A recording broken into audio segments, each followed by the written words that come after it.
দিন আসছে পশ্চিমবাংলার সাধারণ মানুষ, সাধারণ জনগণ, পশ্চিমবাংলার নাগরিক পীরজাদা কাসেম সিদ্দিকীর জিপটা দেখতে চাইবেন যে তিনি টিএমসির চটি কত চেটেছেন। তারা বলতে যাচ্ছেন কাসেম সিদ্দিকী একসময় বলেছিলেন পীরজাদা তোহা সিদ্দিকীকে উদ্দেশ্য করে তিনি টিএমসির নাকি পা চাটছেন।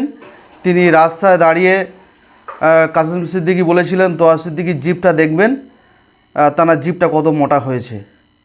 তো আজকের তিনি আবার সেই টিএমসি দলে নাম লিখিয়েছেন। তিনি এখন পা চাটতে শুরু করেছেন। অলরেডি সে কথা তুলে ধরেছেন পীরজাদা আমাদের তোহা সিদ্দিকী সাহেব। তো সব থেকে আপনাদের বলে রাখি, এই যে পা ছাটা এই সমস্ত কথাগুলো যেগুলো বলে গেছেন উনি, সব থেকে নিন্দাজনক ঘটনা। কেন উনি একজন পীরজাদা ঘরের ছেলে, একজন পীর পরিবারের একজন বয়স্ক চাচাকে যিনি বলেছিলেন, এগুলো তো বলা আমার তো মনে হয় উচিত হয়নি। তো আজকে ফের আবার সেই তিনি টিএমসিতেই গিয়েছেন, তার মানে এখন তিনি শাসক দলের পা চাটছেন। তো আপনাদের উদ্দেশ্যে বলে রাখি, উনি বলেছিলেন পীরজাদা তোহা সিদ্দিকী সাহেবকে যে উনি জিপটা দেখবেন যে কত মোটা হয়েছে জিপ, টিএমসিকে পা চেটে চেটে, চটি চেটে চেটে।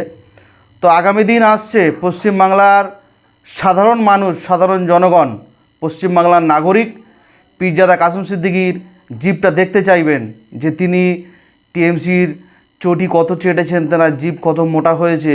পশ্চিমবাংলার সাধারণ মানুষ তারা জিপটা দেখতে চাইবেন। আপনি আগামী দিন প্রস্তুত থাকুন।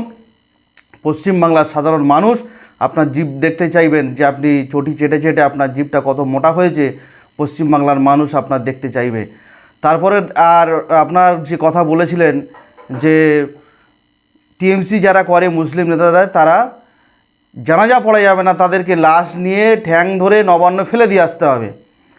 আপনাদের মাধ্যমে পশ্চিমবাংলার সাধারণ মানুষেরকে সাক্ষী রেখে পীরজাদা কাসেম সিদ্দিকীকে প্রশ্ন করতে চাই, তাহলে পীরজাদা কাসেম সিদ্দিকী এখন কোথায়? সেই তৃণমূলে যিনি বলেছিলেন যে পার্টি চোর চোর চোর, বহুত আওয়াজ দিয়েছিলেন, সেই চোরের পার্টিতে তিনি গিয়েছেন। তাহলে তিনি এখন টিএমসির সাধারণ সম্পাদক, তাহলে টিএমসির এখন তিনি নেতা। তাহলে পীরজাদা কাসেম সিদ্দিকী মারা গেলে তানার জানাজা কি পড়বে? কোন হুজুর পড়বে? কোন পীর সাহেব পড়বে? নাকি তানার ঠ্যাং ধরে ছুঁড়ে নবান্নে ফেলে দিয়ে আসবে? পীরজাদা কাসেম সিদ্দিকীকে প্রশ্ন করছি আমি, মোহাম্মদ মর্তুজা। পীরজাদা কাসেম সিদ্দিকী, আপনি পারলে জবাব দেবেন। আপনাকে বলছি, আপনি বলেছিলেন টিএমসি নেতাদের যে মারা গেলে ঠ্যাং ধরে নবান্নে দিয়ে আসতে, জানাজা পড়া যাবে না। আপনি তো সেই দলে নাম লিখিয়েছেন।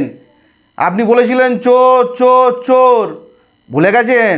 তাহলে সেই চোরের দলে নাম যখন লিখিয়েছেন, আপনি যদি মারা যাবেন, আপনি মারা গেলে আপনার জানাজা কোন হুজুর কোন পীর সাহেব পড়বে? নাকি আপনার ঠ্যাং ধরে চেলে নবান্নে ফেলে দিয়ে আসা হবে? আপনার কাছে প্রশ্ন থাকলো, পারলে আপনি উত্তর দেবেন।